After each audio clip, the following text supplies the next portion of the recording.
Thank you. Thank you. Thank you for being here. I have some good news for you.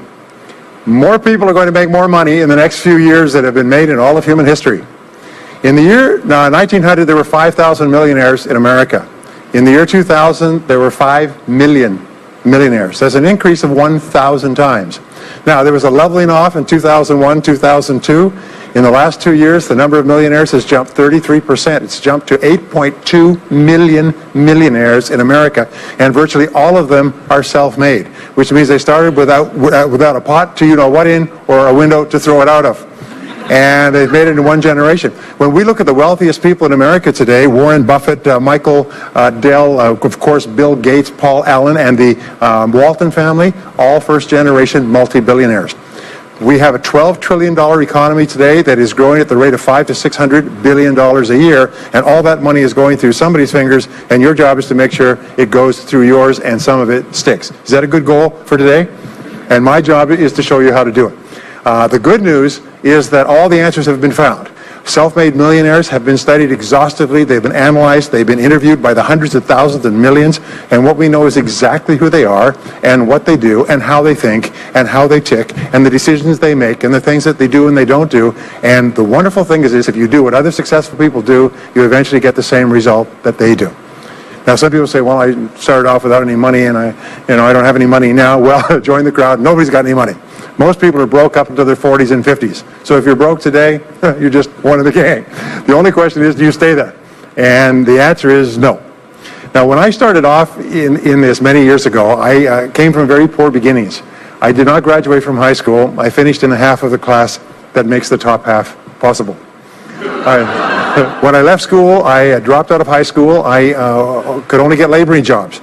I was told, by the way, if you don't get a good education, you won't do well in life. Don't get good grades, you won't get a good job. Don't go to college, you won't do well, and so on. And I believed that for a long time until I found there's hundreds of thousands, millions of people who dropped out of high school who went on to become millionaires and billionaires as well.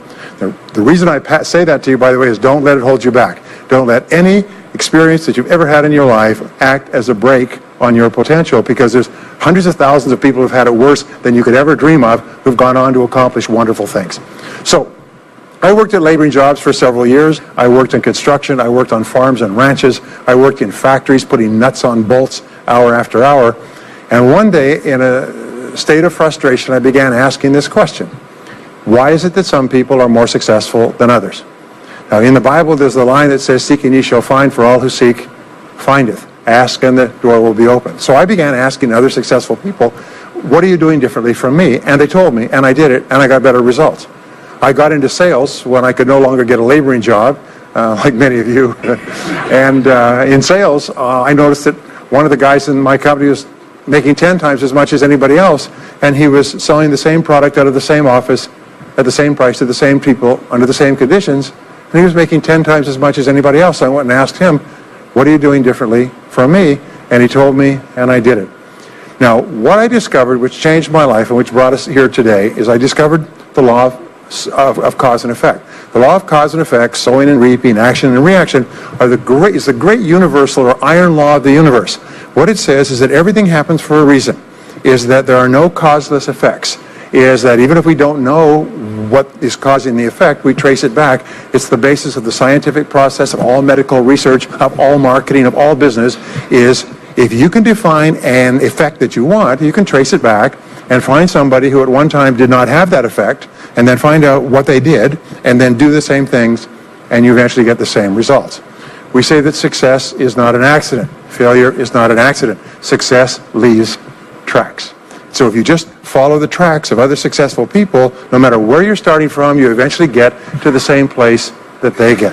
Well, this was a shocker for me, because, and I learned later in psychology, by the way, that one of the two most important things we need to have to be happy and healthy is a sense of control, a feeling that we are in control of our lives, that things are happening for a reason, and a sense of coherence, a feeling that things fit together. Well, when I realized the law of cause and effect explained everything, I thought, wow. So in sales, I went to the top of my sales force. I read, I learned, attended courses, and especially I applied what I learned. And then when I got into sales management, I again read the books and took the courses and asked for advice. And when I got into real estate and importation and development and manufacturing and distribution and a whole series of businesses over the years, the first thing I did is I asked, how does it work? How do people succeed in this field? And then I buried myself and immersed myself. I spent hours and hours and hours studying, and then I did what the most successful people did. Interesting point. We say that nature is neutral. In other words, nature doesn't care who you are. It doesn't care if you're tall or short or male or female or black or white, educated or uneducated. Nature doesn't care. All that nature cares is that you do what successful people do. It's like making a recipe. Nature doesn't care. You follow a recipe. If you follow the recipe exactly, you get the dish. Nature doesn't care who's doing it. And that's the wonderful thing about our society. It's basically like justice. It's blind, is nature doesn't care. In fact, there are a lot of people who are not as smart and not as talented as you who are doing vastly better than you, not because they're better, but because they're just following proven success methods. There's nothing that will make you madder than to see somebody who's dumber than you, who's making more money than you. Right? Have you had that experience? So what we do is we use proven success methods. We just find out what they are, and we do them over and over again. Quick point, nothing works the first time. Okay? Please understand that. Nothing works the first time. What is the average number of times that a person tries with a new goal before they give up? Can you guess? Well, the average is less than 1. Because most people give up before they try even once. They say, that's a great goal. I'd love to be financially independent. And then they give up. They don't even try. They say, but I couldn't because of this and because of that and so on. And then they move away to a wonderful place called Someday I'll. You ever heard of Someday I'll? Someday I'll start saving money. Someday I'll get out of debt. Someday I'll lose weight. Someday I'll start a business. Someday I'll get serious about my finances. And most people live on Someday I'll. Your job and my job is to vote yourself off the island, right? And we start taking control of our lives. Well, about some years ago, I was called by a major businessman, and he asked me if I would do a talk for his 800 entrepreneurs that own separate franchises within his organization on how to become a self-made millionaire. And I said, sure. When you're a young speaker, you agree to speak on any subject. Sure, I'll speak on that subject. And I was just like most people. When I was young, I wanted to be a millionaire by the time I was 30. And when I hit 30, I put it off to 35. And as I got to 35, you put it off to 40, and then you kind of just don't look at it anymore. You forget about it and feel the deck is stacked against you. Well, I was about 38, 39 when he called me up and asked me. I said, sure, no problem. And I said, now, what do I know about self-made millionaires? And this is a shocker. I didn't know anything. Oh, I knew that they had more than $1 million, but that's a real basic piece of knowledge, So I started thinking, what do I know about it? So I began to study them. And that's when I found out that they've been studied so thoroughly, is we know everything there is to know about them. They are a source of incredible fascination. And there's 50 years of research. So I began to read the studies and find out where they came from and what they did and how they thought and where they started and the decisions they made and the kind of people they were. One of the things that I learned, by the way, is that becoming a self-made millionaire is not the important thing. What is really important is the person you have to become a self-made millionaire. You have to become a totally different human being. One of my friends says that in order to achieve something you've never achieved before, you have to become someone you've never been before. And it's a really important insight, is the qualities that you need to develop, qualities on the inside to become a self-made millionaire, are incredible qualities that make you a vastly better person.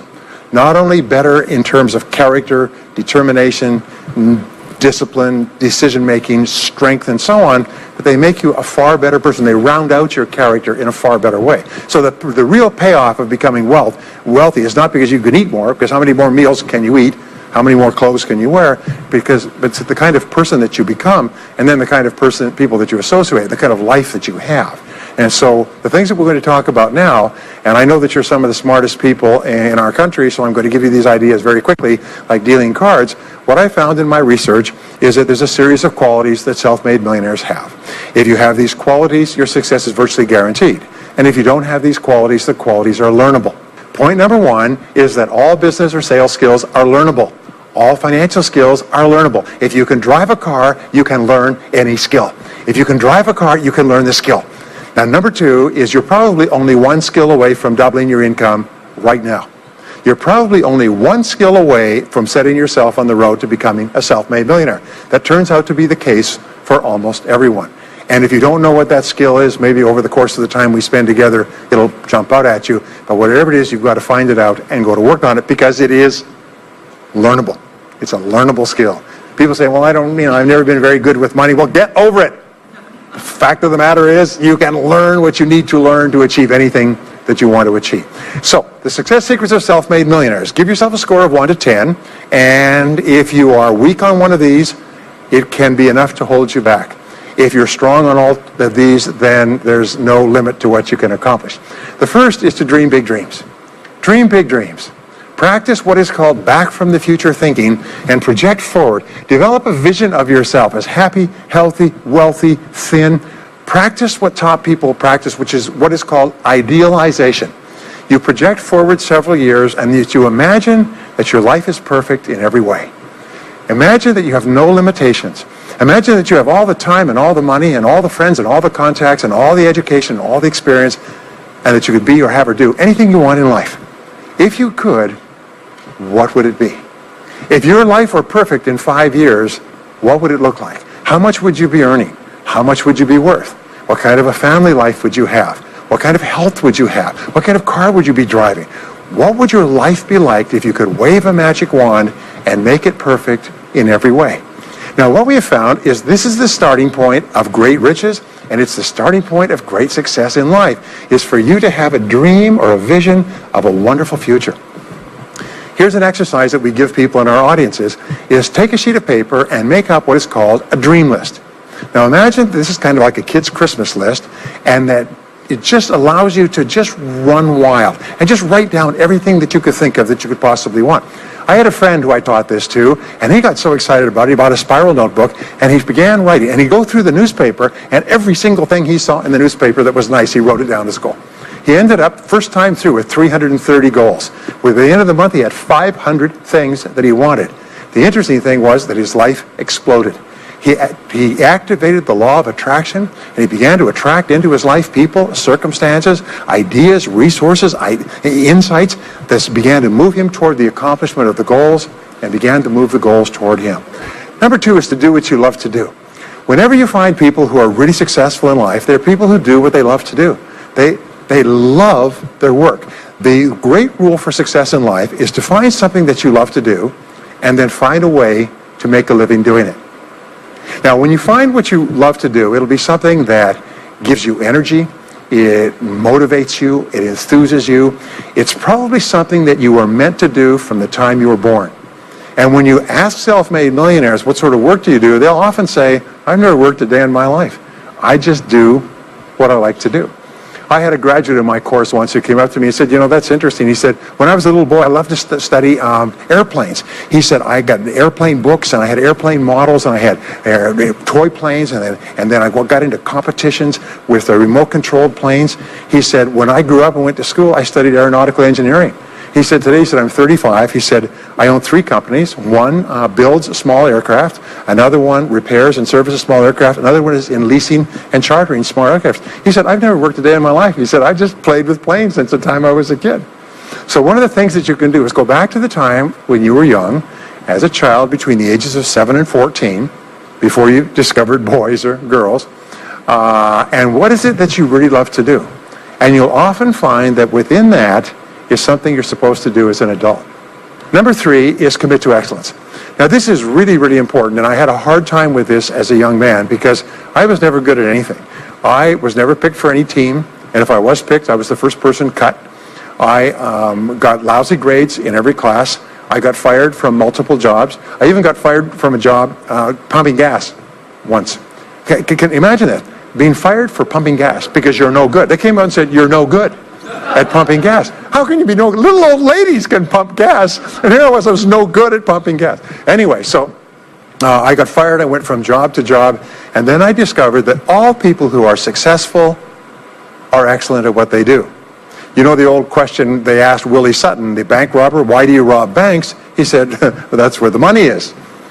Well, being in the top 10% is where the money is. So what you have to do is you have to pay any price and make any sacrifice to get into the top 10% in your field.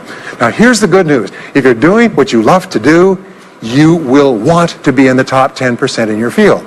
If you don't want to be excellent at what you're doing, it means you're in the wrong field. It just means that you're marking time. You're treading water. And there's a lot of people who are in their field and they do their job and, they go home at night. They don't think about their work and so on. And this kind of an attitude means that you have no future. You have a very shaky present. That crackling sound you hear is the ice breaking under your feet, okay? And you have no future, because if you're not doing what you love to do and throwing your whole heart into it, you're just marking time. But everybody is designed so that there is something that you love to do that you can do well. And the fact that you love it means that you probably have the ability to excel at it. So make this decision to get into the top 10%. And let me tell you what changed my life. Here I was struggling in my late 20s, and I learned this. It was a breakthrough thought. Is that everybody's in the top 10% started in the bottom 10%. Everybody who's doing well was once doing poorly. Everybody who is at the top of your field today was once not even in your field at all and didn't even know it existed. What that means is that if you're willing to pay the price and work hard and make the sacrifices, you can get into the top 10%. Now, how long does it take? It doesn't take a week or a month. Most people are really impatient. And to achieve mastery in your field takes 5 to 7 years. People say 5 to 7 years. Geez, I'll be 5 to 7 years older before I start enjoying the big rewards. Well, how much older will you be in 5 to 7 years anyway? Now, here's an important point. Are you ready? The time is going to pass anyway. The time is going to pass. 5 to 7 years from now, 5 to 7 years will have passed. The only question is, are you going to be at the top of your field, or are you still going to be down there with the mediocre 80%? And the wonderful thing is this is nobody's better than you, and nobody's smarter than you. If anybody else is at the top of their field, it means that you can be at the top of your field. Just go to them and find out how they got there, because they started at the bottom. Now, it may take longer for some people and less for others, but everybody who puts one foot in front of the other and keeps moving eventually gets there. And that's where all the rewards are. And not only that, that's where all the joy in life is. When you're really good at what you do, you feel wonderful about yourself. You're respected and esteemed by everybody around you. You can write your own tickets. You can open any door when you're good at what you do. Because you get up in the morning and you know you're good. And that is more important than the rewards that go with it. The next key is to develop your unique talents and abilities. Every single person is designed from infancy with special talents and abilities that if you develop them to their height can enable you to accomplish anything you want in life. Everyone is genetically structured to be able to do something superbly, to do something they enjoy, to do it well, and to get great satisfaction from it. Peter Drucker often asks the question, what are you good at? What are you good at today? What should you be good at? What could you be good at? What will you be good at? And so one of the questions we ask is, looking back in your life, what has been most responsible for your success up to now? What has been most responsible in the past? What is it that you have done that has gotten you the best results? Because as we said before, success leaves tracks. And if you look back into your past, you'll often find indicators that guide you to your future. Do you remember that fellow that won $300 million in the lottery? He was a high school physics teacher. And they asked him what he's going to do with it. He said he's going to take a week off and then get back to work because he doesn't want to give up his job teaching high school physics because he loves his work so much. That is a person who's in the right place for him. And now you can just drive to it in a nicer car. Anyway, now the next key to becoming a self-made millionaire is to see yourself as self-employed. What we found is the top 3% of adults in our society see themselves as self-employed. They see themselves as in charge of their own lives. When I started off my career as a young man, I was 21 years old, working as a construction laborer, living in a one-bedroom apartment, broke, taking buses 2 hours every morning to get to work, and buses 2 hours to get back. I still remember that, and I still remember a light going off one evening. I was sitting there in my little apartment, in my little kitchen alcove, and I suddenly realized that I was responsible, that I was in charge of my own life, that no one was coming to the rescue. And it was one of the great turning points in my life. So what you find is that all exceptional people are highly responsible people. They look upon themselves as self-employed. Sometimes I'll ask an audience, I'll say, how many people here are self-employed? And some people will raise their hand and some won't. I'll say, now what's the true answer to this question? And the true answer is that everyone is self-employed. The biggest mistake you could ever make is to ever think you work for anyone else but yourself. Even if someone else signs your paycheck for you all your life, the most valuable people in any organization are the people who treat the company as though it belongs to them. They see everything that happens as affecting them personally. They're not the 9-to-5ers, the no-hopers that say, I go to work, when I'm not at work, I don't think about my work. These people, somebody has told them that's a clever way to think. It's the way losers think. Winners think about their company, and when they're not there, they think about how they can do it better. When something happens in their company, they take it personally because they see themselves as highly responsible. As a result, they're paid more, they're given more educational opportunities, they're promoted faster, and these are the people that eventually, like cream, rise to the top of every organization and every industry, the top 3%. The next key to becoming a self-made millionaire is to develop a clear sense of direction. Developing a clear sense of direction means that you need to become intensely goal-oriented.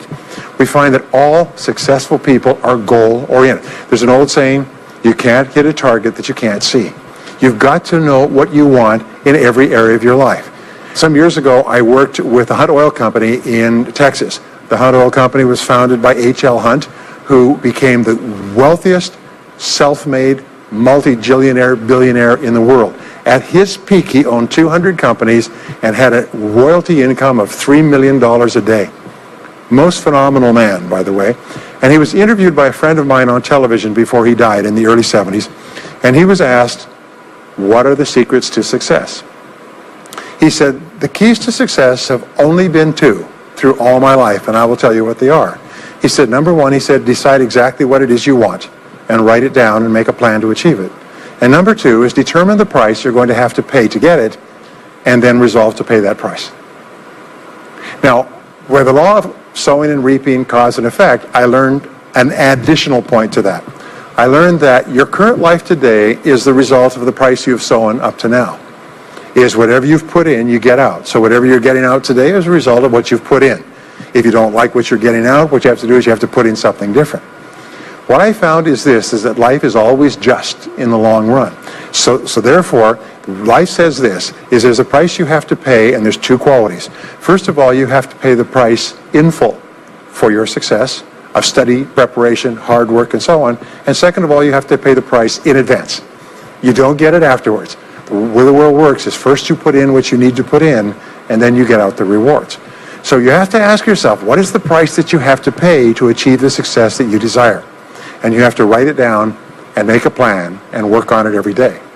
Now let me give you a quick exercise, which is my only take-home or homework exercise for our time together.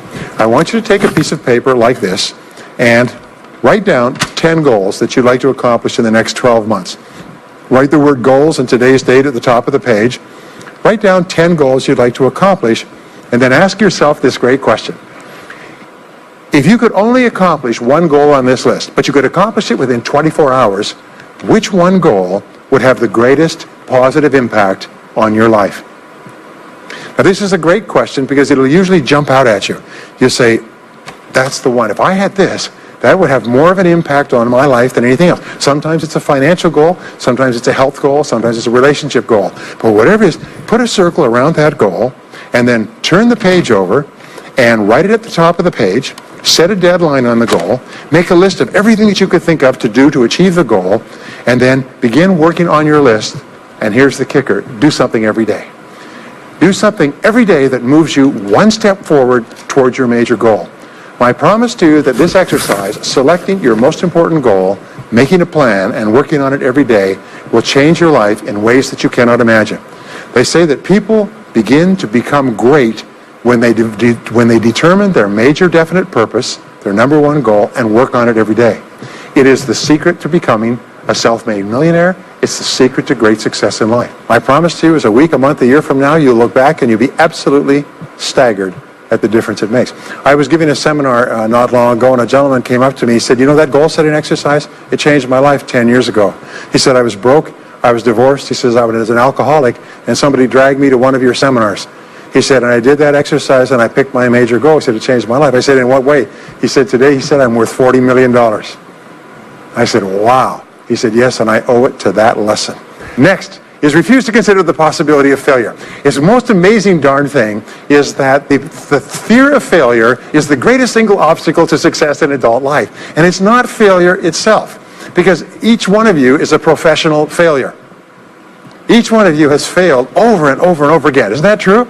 All of us fail. All human beings fail over and over. 9 out of 10 things that we try don't work out the way we expected. We have failures in relationships and in jobs and in careers and investments and everything. It's not the failure that holds you back. The failure makes you smarter. We say that it is the fear of failure, not failure, that holds you back. And the way that you overcome failure is you never consider the possibility of failure. The rule is this, is there's no such thing as failure, there's only feedback. Is when you try something that doesn't work, you get feedback, not failure. And recognize that most things you try aren't going to work the first few times. So what you do is you say, oh, that's an interesting bit of feedback.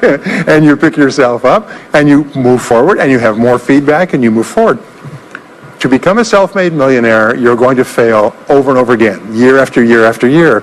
But your brain has a cybernetic mechanism, which means that every time you try something, you get feedback, which makes you smarter. And when you try something else, you get feedback which makes you smarter, and eventually you reach the point where you're too smart and you stop making mistakes. You start to do more and more things right and fewer things wrong. But you can't get there unless you have experienced the failures. Henry Ford once said that failure is merely an opportunity to more intelligently begin again. Now let me pass on one great rule to you which has been discovered in interviewing self-made millionaires. Self-made millionaires look into every failure for something good. They say there's got to be something good in this that I can benefit from, and surprise, surprise, they always find it. Second is self-made millionaires always seek the valuable lesson in every setback or obstacle or temporary failure, and they always find the lesson. Now, what do failures do? Failures whine and cry and think about what they've lost and blame their problems on someone else. Successful people say, what can I learn from this that will make me smarter next time? And my promise to you, those who seek find, is that if you go looking for a valuable lesson in the biggest problem that you're facing today, you'll always find the lesson. Here's another possibility. Your biggest problem today could be the biggest gift that you have ever received, because it may contain within it the lesson that will make you successful. If you stop thinking about what happened and who's to blame, and you start looking for the gift within your problem, sometimes it can transform your life. The next key is to dedicate yourself to lifelong learning. Now, what takes you from rags to riches is personal development, personal professional development. In the 21st century, as Peter Drucker says, knowledge and skill are the keys to the 21st century. And the only thing that will be relevant, the only skill that will be relevant in the 21st century is the ability to learn new skills, because virtually everything you know is becoming obsolete at a rapid rate. Stephen Covey says that your current knowledge base has a half-life of 2 years, which means that half of everything you know will be irrelevant within 2 years. And 2 years from now, half more. So if you're not continually learning and upgrading your knowledge and skills, you're not staying in the same place. As Pat Riley says, the basketball coach says, if you're not getting better, you're getting worse.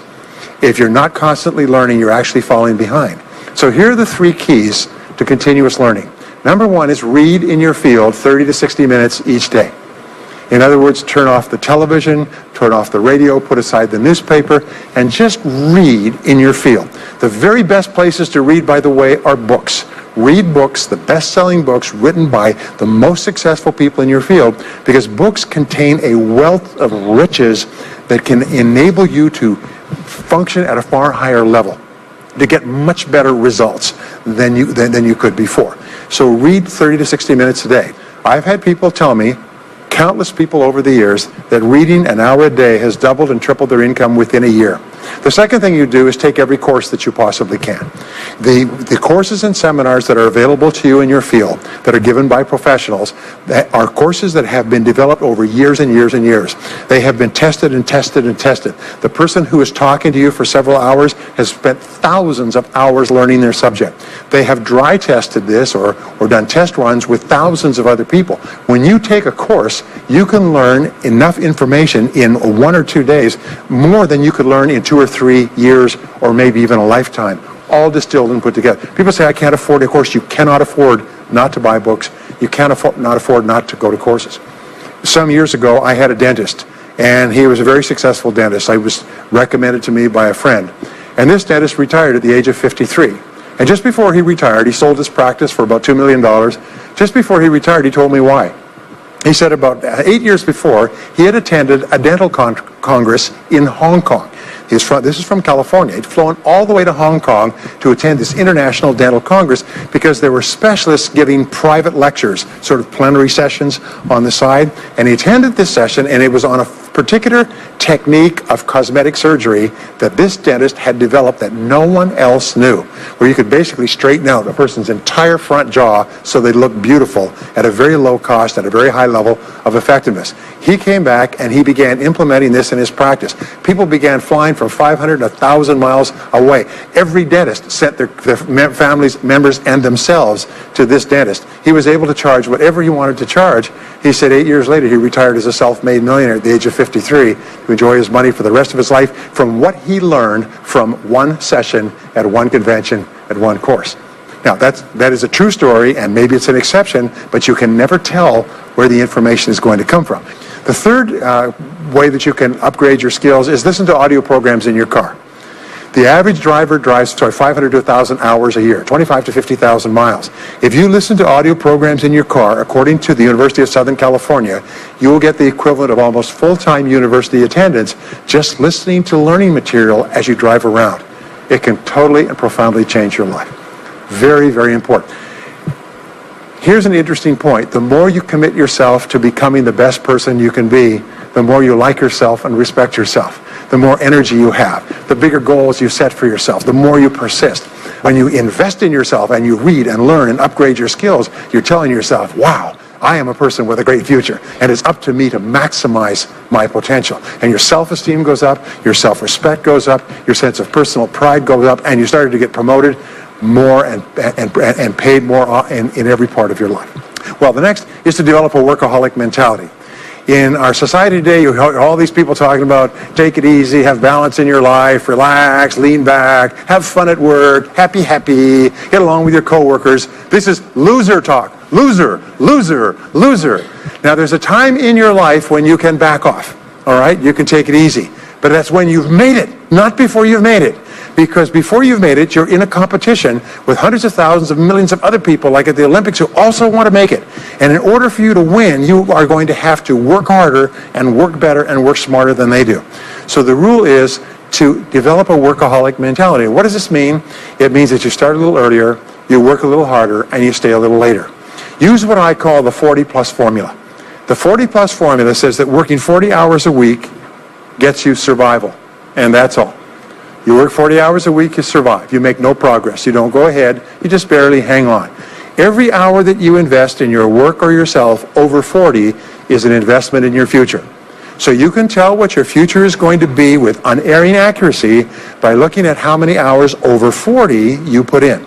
Now, how many hours does the average self-made millionaire in America work until he passes the $1 million mark? 59. Some of them work 70, 80, 90. The average is 59 hours. How much does the average top executive work? 59 hours.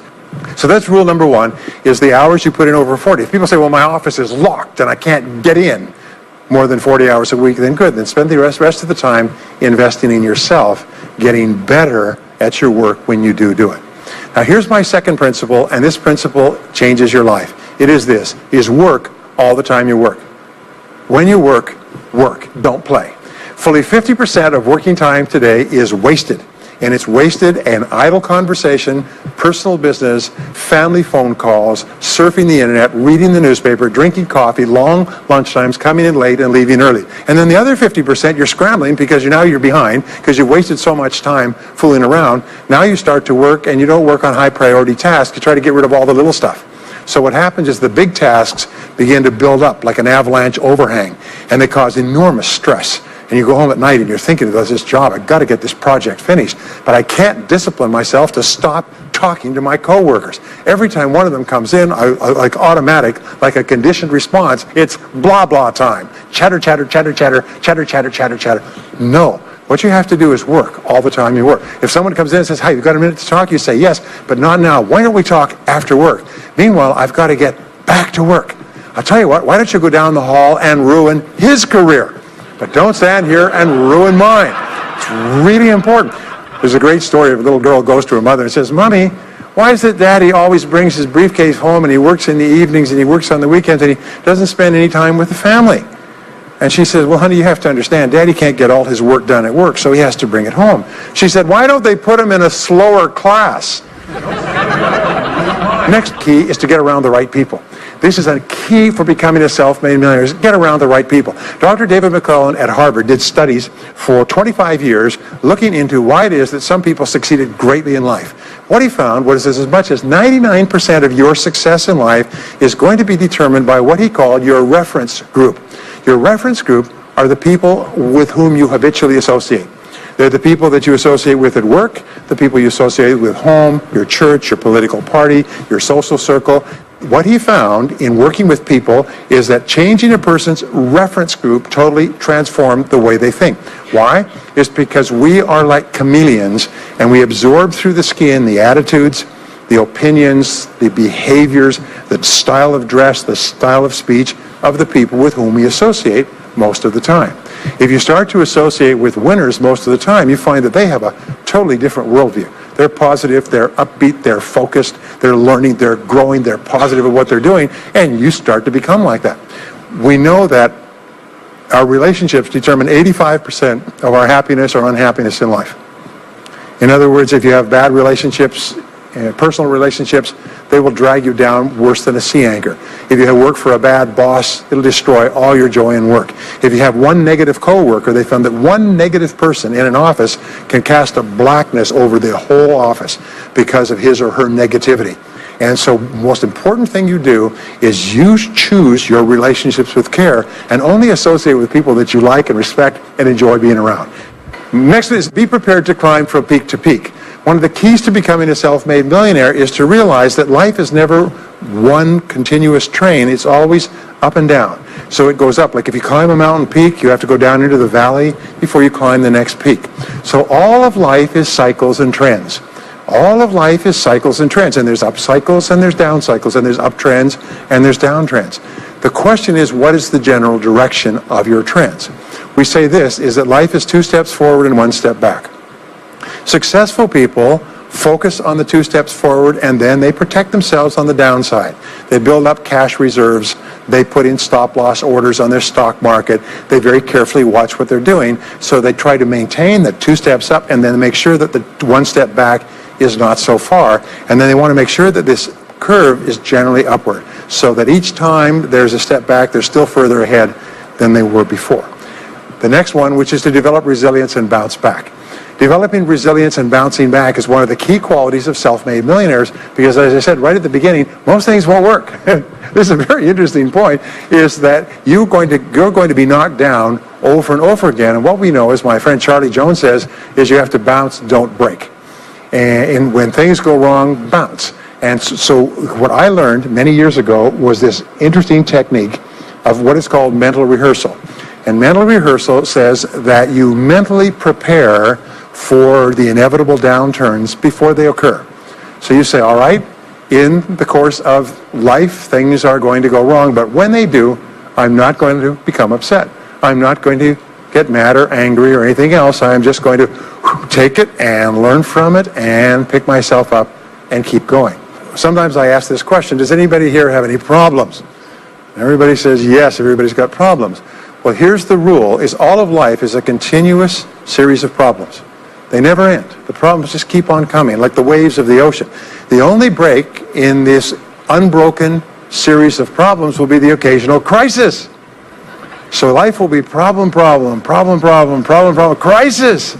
Problem, problem, problem, problem, problem, crisis. It's like the waves of the ocean. 6 problems and a crisis. 6 problems and a crisis. Which means that everybody here is either in a crisis right now, has just gotten out of a crisis, or is just about to have a crisis. So what we have found is this. The hallmark of superior people, 30 years of research, is how you respond to a crisis. How you deal with problems and how you respond to a crisis. And what we have found is this, is superior people look for the solution to every problem. They don't allow themselves to become upset and angry. When something goes wrong, they say, okay, what's the solution? And they become intensely solution-oriented. When you have a very intense problem, that stimulates creativity to solve the problem. So what you do is you write and define the problem clearly. If you have a problem, you say, wait a minute, what is my problem? what is it that I'm worried about, and write it down. And the very act of defining a problem clearly often triggers the solution to the problem. One last technique that I want to give you with regard to your major definite purpose. And if you only do these two things as a result of our time together, they will transform your life. You've already identified the one goal that can have the greatest positive impact on your life. Now what you do is you take that goal and you write it at the top of a page in the form of a question. And you say, let us say your goal is to double your income. That could have a major impact on your life. You say, what are all the things that I could do to double my income in the next 12 months? Write it as a clear question. Even better, if you're earning $50,000 a year today, write, what could I do to earn $100,000 over the next 12 months? The more specific the question, the better. Then you devote yourself to writing 20 answers to this question. You must write a minimum of 20 answers. Work harder, work smarter, start earlier, stay later, change occupations, upgrade my skills, whatever it is, keep forcing yourself to write till you've written 20 answers. We call this mindstorming. The first 3 to 5 answers will be easy. The next 3 to 5 answers will be difficult. The last 10 answers will be incredibly difficult. But I have given this exercise to people who've gone on to become millionaires so many times I've lost track, because they often find that the 20th answer changes their whole life. And if you've ever done this once, it's absolutely staggering. More people have become millionaires with this simple idea of mindstorming, what I call the 20 idea method, than any other single method of creative thinking ever discovered. Once you've got your 20 answers, pick one answer and take action on it immediately. Once you've got, it doesn't matter what it is, just take one answer and take action on it, and that will keep you thinking and acting creatively all day long. The number